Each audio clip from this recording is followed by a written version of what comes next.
आरो दिलीप कुमार बसुमतारी बिथाङा सुंद' समनि गेजेराव गोबांथार बाथ्रा मिथिहोबाय आरो जोंनि दोरोङारि दिन्थिफुंसालि बेखौ खोथा हास'नानै होबाय। जय दिन्थिफुंसालिनि जय दोरोङारि दिन्थिफुंसालिनि जय दोरोङारि दिन्थिफुंसालिनि जोंनि आफादनि हारिमुआरि मदद बसुमतारी बिथांखौ रेंगु दामसा लानानै देंखो हगारबाय थानो खावलायबाय। सिरि जायो बेखायनो रेंगु दामसा सानैसो लानानै जाहाथे देंखो हगारबाय थायो। जोंनि रायजो राजा आफा सानसुमै गासैबो बे बैसागु थिलियाव बाहागो लाफैनाय जोंनि दोरोङारि दिन्थिफुंसालिखौ नायगोन सिरिबाङै।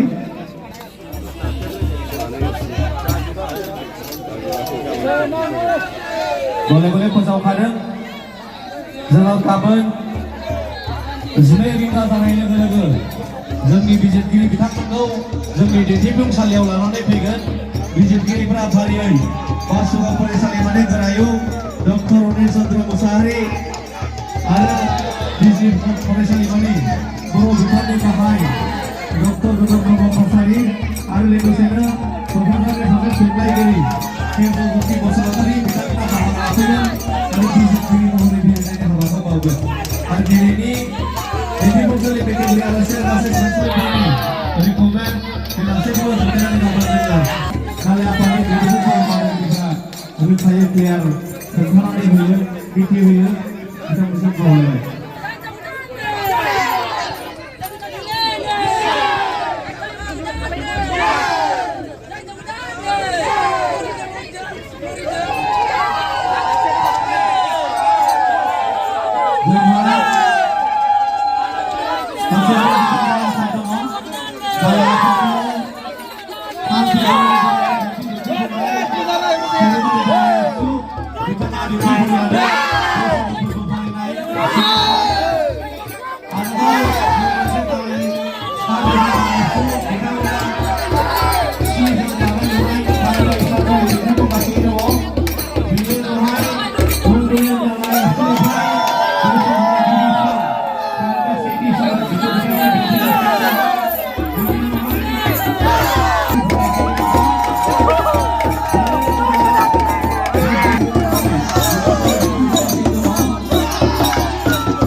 एजेंसिनि थानो जोंनि बेलागाव जोंना धर्म गान्धारा एबसु बिथांमोना बर'नि दामनाय देनाय बायदोखौ दामनाय देनायखौ दिन्थिफुंगासिनो दङ आरो गाबोनसो दिन्थिफुंगोन। बर'नि दामनाय देनाय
बिथांमोना समायजोंना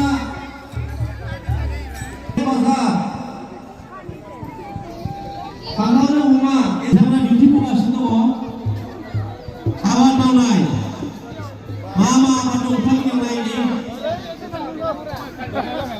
बेखौ एवसो होनांगौ गेटआ मा आबाद दं नोंथांमोना खोन्थानानै होनो गय बिफाङानो बारहुंखाजों देरनानै दंजोबो जोंना दाख्लै बार बारनायजों खान्थाल माइ गायबाय मावनायाव बाहायनाय बायदि आइजें आइला मा दङ लावथियाथ' बारा गथा जागोनाबो